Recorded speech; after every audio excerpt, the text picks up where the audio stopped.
नमस्कार, स्वागत है आपके अपने YouTube channel SGY science classes में और मैं हूं राममूर्ति। तो दोस्तों, जीके जीएस की श्रृंखला में आपका स्वागत है। और जैसा कि आपको पता होगा कि हम लोग बीपीएससी TRE4 और बिहार पुलिस के लिए जीके जीएस का एक श्रृंखला चला रहे हैं और अपना थीम है जान लगा दो या फिर जाने दो, और ये अपना तूफान सीरीज है। तो चलिए बिना देरी किए शुरू करते हैं अपनी इस पाठशाला को। लेकिन शुरू करने से पहले आपसे एक छोटा सा रिक्वेस्ट है कि यदि आप हमारे चैनल पर नए हैं तो इसे सब्सक्राइब करके बगल में पड़े हुए बेल आइकन को दबा दें और कमेंट में अपनी राय को ज़रूर पिन करें। ये रहा आज का पहला प्रश्न। प्रश्न कहता है कि निम्नलिखित नदियों में से कौन सी बिहार से होकर बहती है? कावेरी, गंगा, सरस्वती या यमुना? तो अगर कावेरी की बात करें तो कावेरी नदी मध्य प्रदेश में बहती है, यानी शॉर्ट में इसे MP कह सकते हैं, MP में बहती है। अगर सरस्वती की बात करें तो सरस्वती नदी जो है ये यूपी में आते आते किससे मिल जाती है? गंगा में मिल जाती है। और ये गंगा एक ऐसी नदी है जो बिहार के बीचों बीच आकर के और बांग्लादेश जाकर के समुद्र में विलीन हो जाती है, यानी 2 नंबर सही ऑप्शन है। आप यहाँ देख रहे होंगे ये जो हम रेड कलर से जो बना रहे हैं ये गंगा है। ये क्या है? गंगा है। ये गंगा हिमालय के गंगोत्री से निकलती है। कहाँ से निकलते? गंगोत्री से, यानी यूँ कहे तो ये उत्तराखंड से चलती है और यूपी होते हुए बिहार को बीचों बीच 2 भाग में बांटते हुए और बंगाल की खाड़ी में जाकर के गिर जाती है। अब हम बात करते हैं कि बिहार में प्रवाहित होने वाली कुछ प्रमुख नदियों के बारे में। तो बिहार में बहने वाली मुख्य नदियों में गंगा, गंडक, कोसी, बागमती, पुनपुन, सोन और महानंदा शामिल है। यानी बिहार में कौन कौन नदियाँ बहती है? गंगा, गंडक, कोसी, बागमती, पुनपुन, सोन, महानंदा, फल्गु नदी जो है ये भी गंगा की सहायक नदी है। आगे अगर हम बात करते हैं गंगा नदी के बारे में कुछ विशेष जानकारी, तो यहाँ कहता है कि गंगा बिहार की सबसे महत्वपूर्ण नदी है जो राज्य के बीचों बीच बहती है। यानी गंगा राज्य के बीचों बीच बहती है। यहाँ आप देख सकते हैं ये गंगा नदी है और ये राज्य के बीचों बीच बहती है। गंगा से जो उत्तरी भाग है उसे उत्तरी बिहार कहते हैं और जो दक्षिण में है उसे दक्षिणी बिहार कहते हैं। इस फिगर को जब आप देखेंगे, इसे थोड़ा हम जूम अप करते हैं, बढ़ाते हैं और इसे इधर लाते हैं। इस फिगर को और बढ़ाते हैं और इधर लाते हैं, और बढ़ाइए और इधर आइए भैया, आओ। चलिए, तो यहाँ पर आप इसके सहायक नदी ये जो देख रहे हैं, ये हरी वाली यहाँ से ये जो नदी है ये गंगा नदी है। ये कौन सी नदी है? ये गंगा नदी है। अब इसके सहायक नदी की बात करें तो ये है घग्घर, जो इधर से आकर मिली है। ये गंडक नदी है। ये कौन सी नदी है? गंडक है। इसके बाद ये जो है ये बूढ़ी गंडक है। ये बूढ़ी गंडक यहाँ के मिली है। बूढ़ी गंडक की सहायक नदी क्या है? बागमती। बागमती आकर बूढ़ी गंडक में मिली है। अब बूढ़ी गंडक किसमें मिली है? गंगा में। आगे बात करते हैं तो कमला। ये कमला नदी है जो कोसी में मिलती है। ये कोसी नदी इधर से आती है और कोसी नदी कहाँ जाकर मिल रही है? गंगा में। और फिर इधर से बात करें तो ये महानंदा है जो इधर से आ रही है। ये महानंदा है जो यहाँ पर आके मिलती है। तो आप यहाँ पर देख सकते हैं कि घग्घर, गंडक, बूढ़ी गंडक तो बागमती में मिलती है, लेकिन बागमती, कोसी और महानंदा ये सब उत्तर दिशा से आकर गंगा में मिलती है। यानी उत्तर दिशा से आकर के मिलने वाली गंगा की सहायक नदी कौन कौन से है?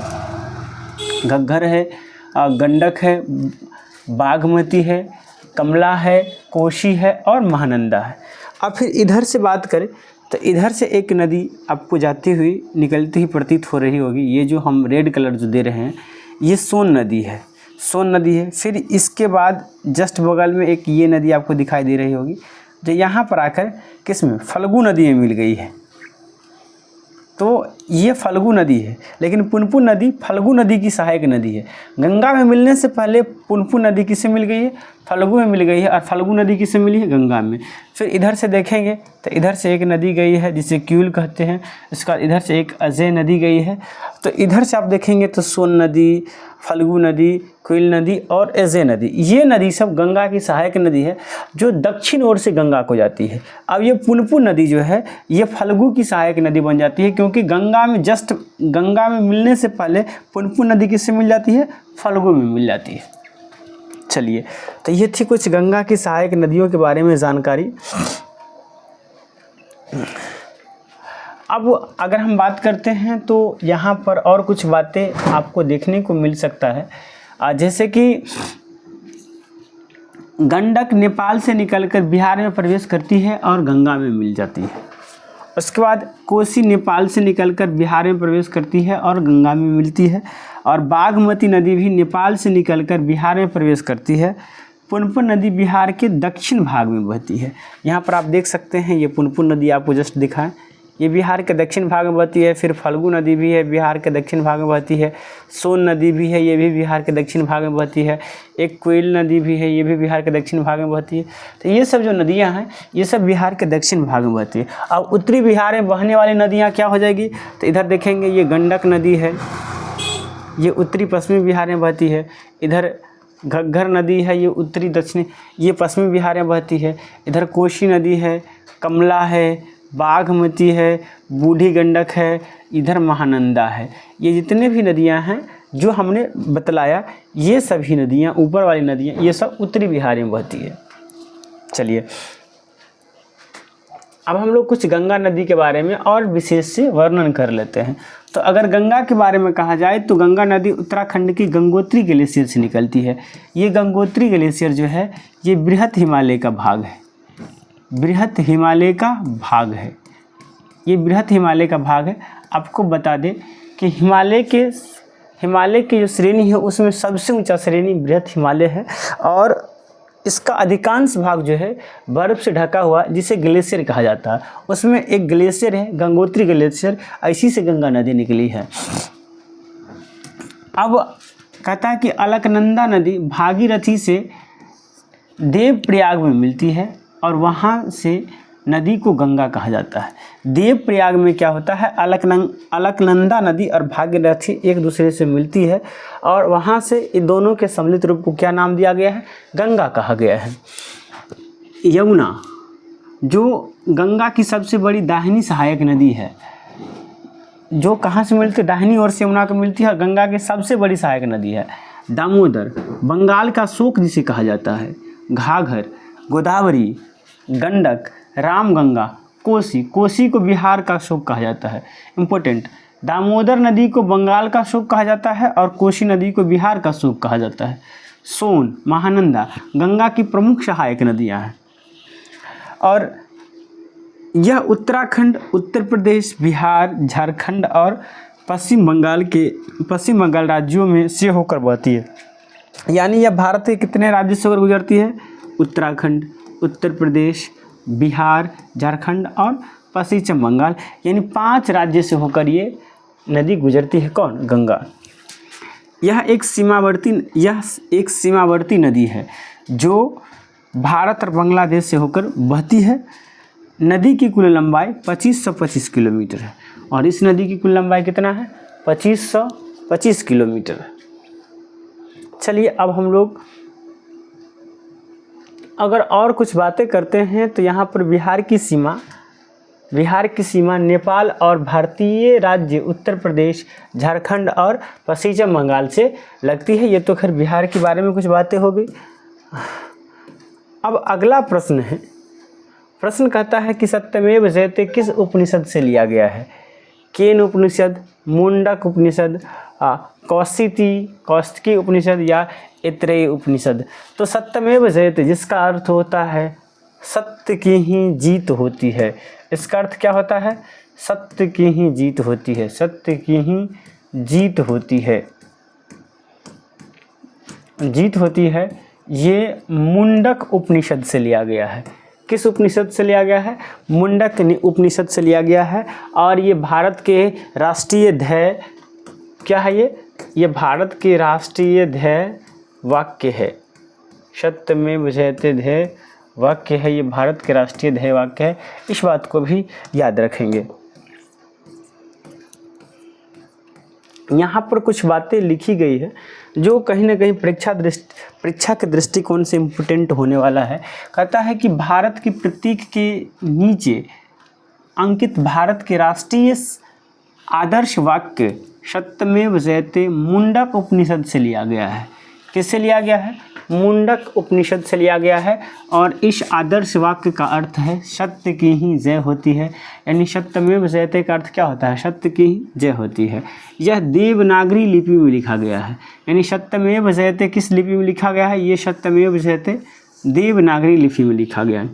मुंडका उपनिषद को हिंदू धर्म के 108 उपनिषदों के मुक्तिका कैनन में 5 नंबर के रूप में सूचीबद्ध किया गया है। यानी ये हमारे जो धार्मिक ग्रंथ है उसमें जो 108 उपनिषद है उसमें से इसका स्थान कितना है? 5वां स्थान है। कहता है कि उद्घाटन एवं वाक्यात्मक शब्द शैली उपनिषद है। यह क्या है?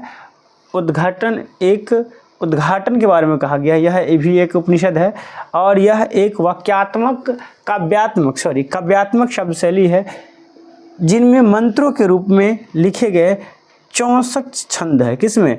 एक ग्रंथ है जिसका नाम है उद्घाटन उपनिषद। उद्घाटन उपनिषद में 64 छंद है जो मंत्र के रूप में है। किसके रूप में है? मंत्र के रूप में है।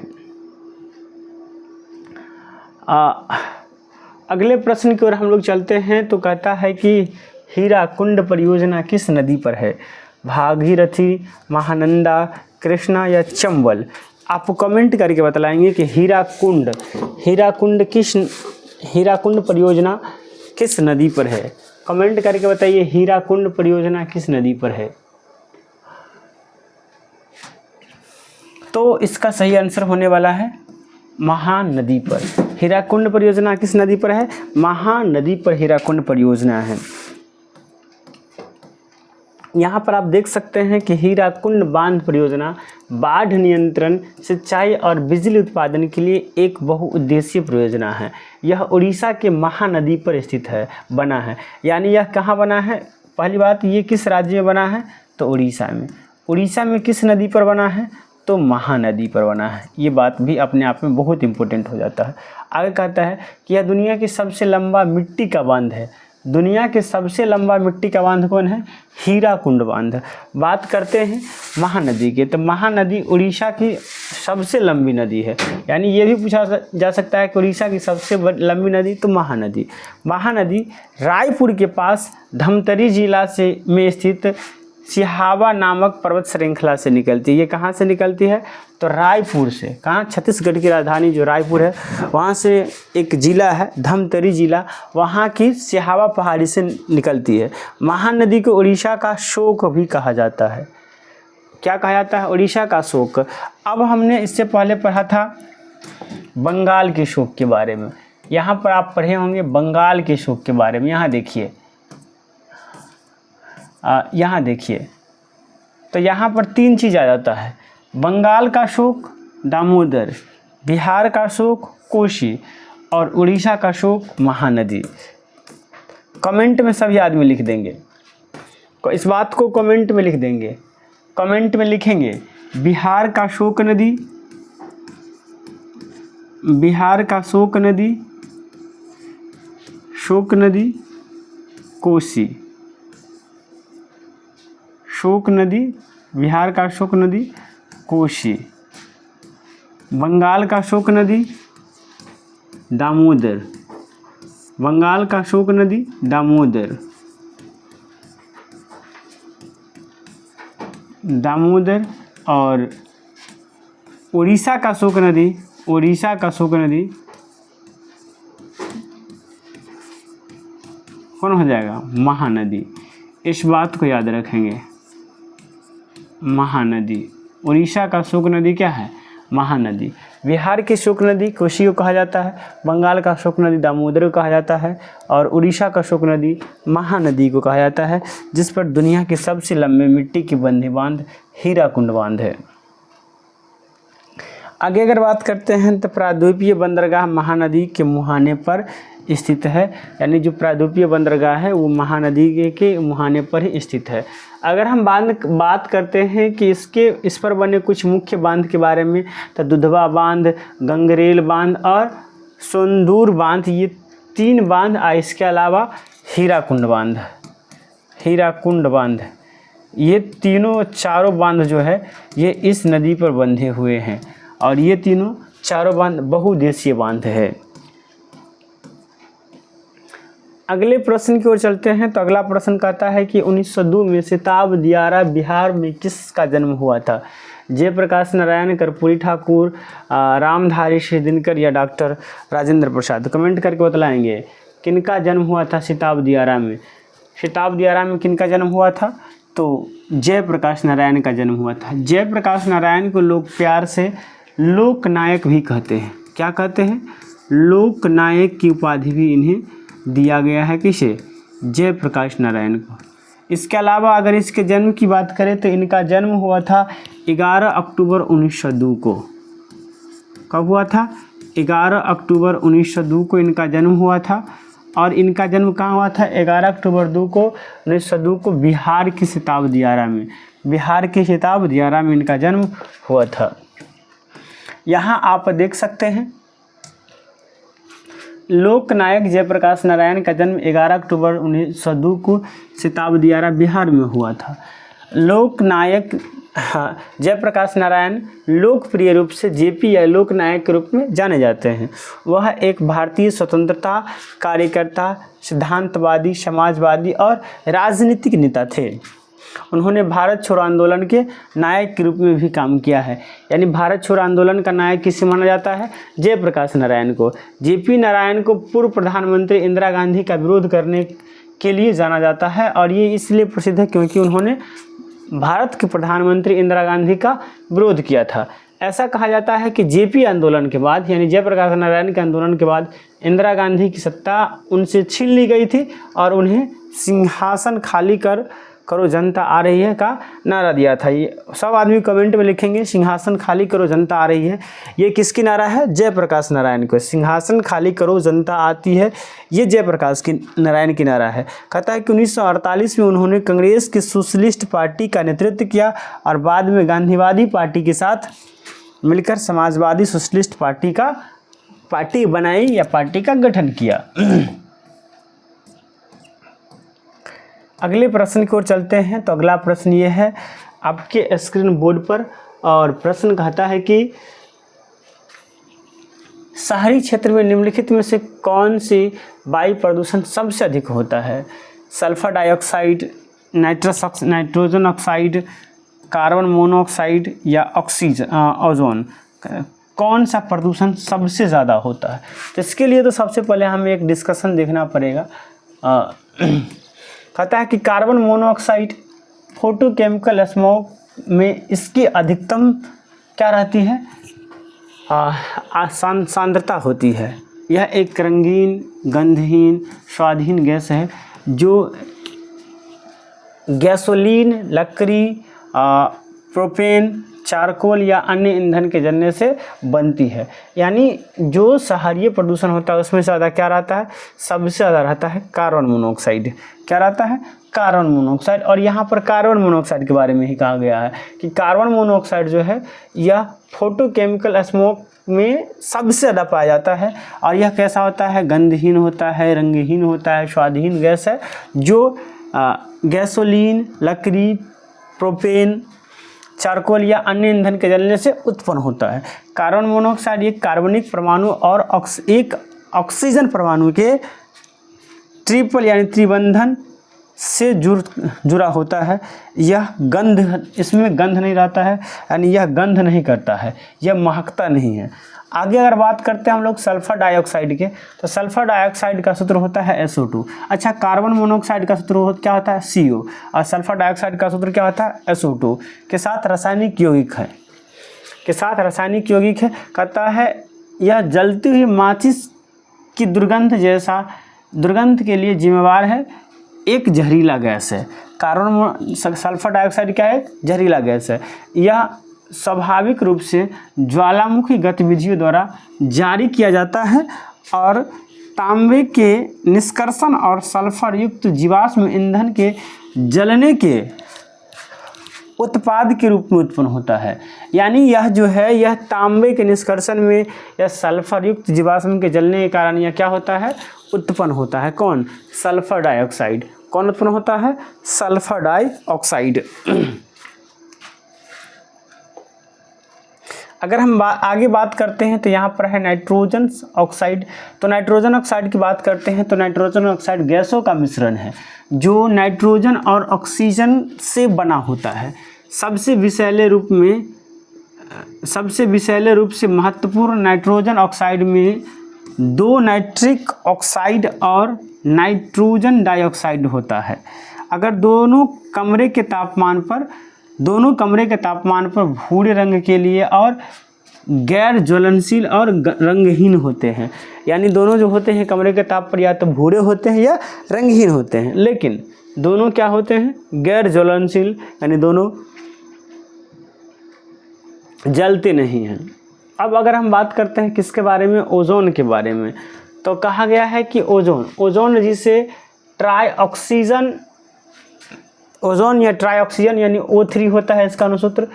एक अकार्बनिक अणु है जिसका रासायनिक सूत्र होता है O3। यानी यह इसमें कार्बन नहीं पाया जाता, यानी यह एक अकार्बनिक अणु है।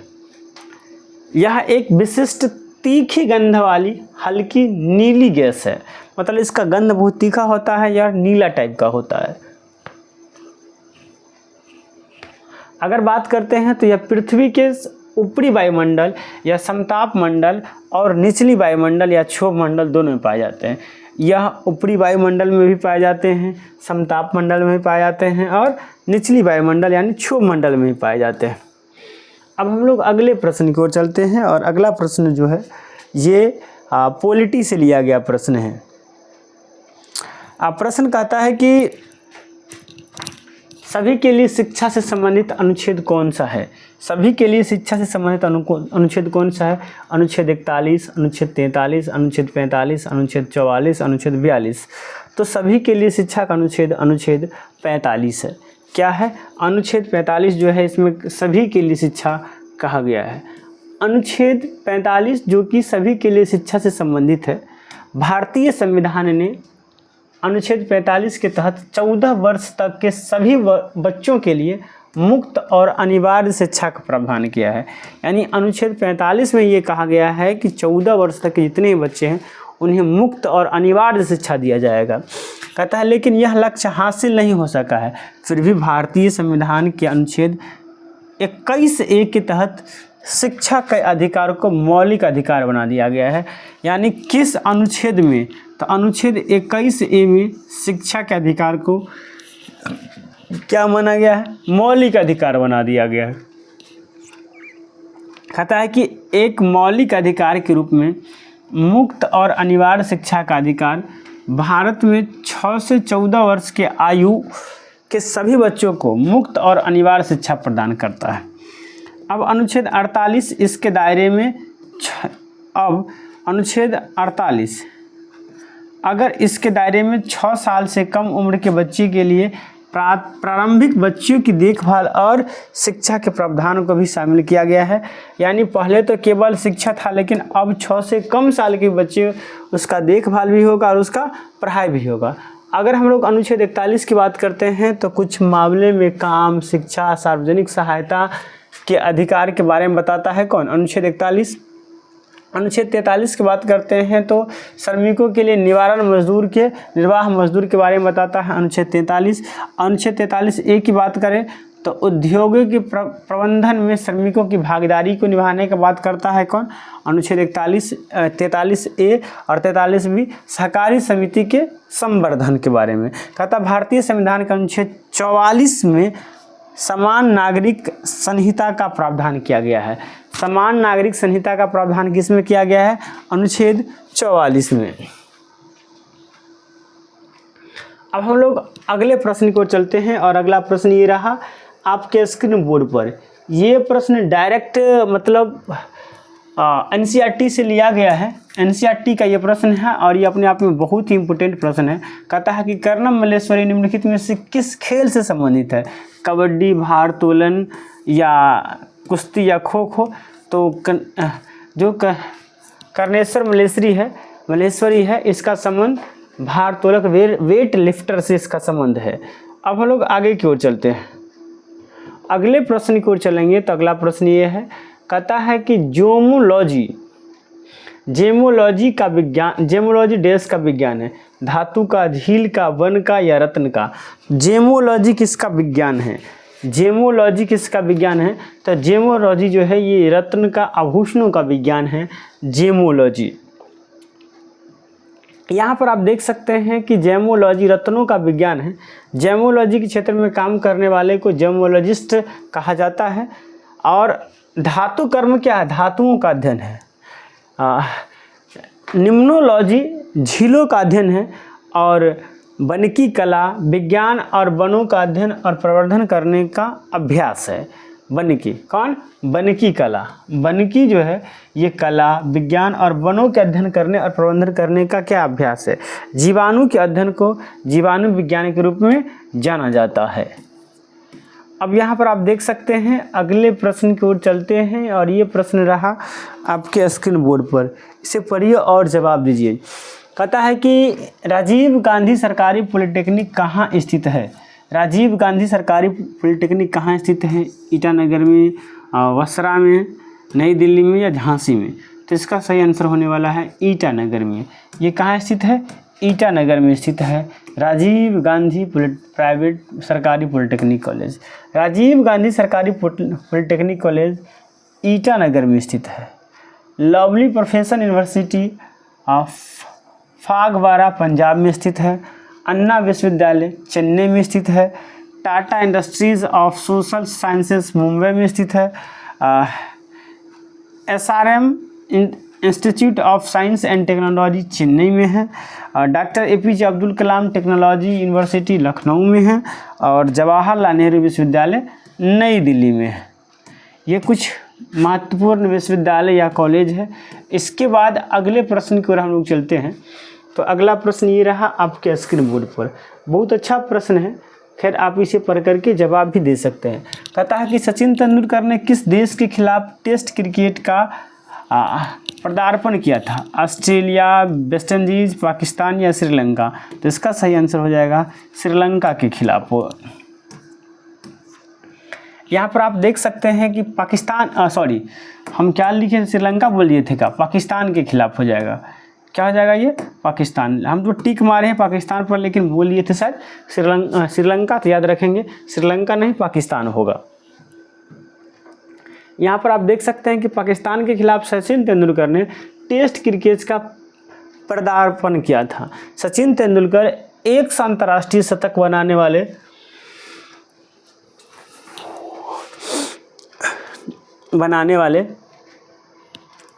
पहले और एकमात्र क्रिकेटर बने हैं। सचिन तेंदुलकर ने बांग्लादेश के खिलाफ अपने 100वां शतक बनाया था। यानी 100वां शतक किसके खिलाफ बनाए थे? बांग्लादेश के खिलाफ।